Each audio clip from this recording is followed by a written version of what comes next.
Quick wicked tip to create a profile image that upload an image, remove the background.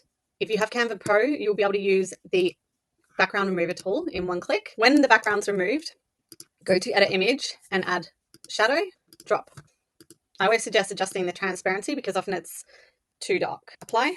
Go to elements and you'll need a type circle gradient with gradient. Use a frame circle, the frame on top of the gradient circle. Then with your image that you've just edited, drag and drop into that top frame, double click and readjust the positioning.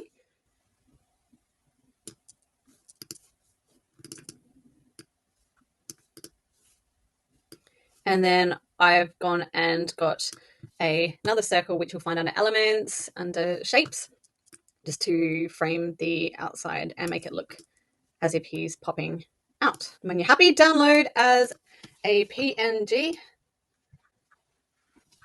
Done.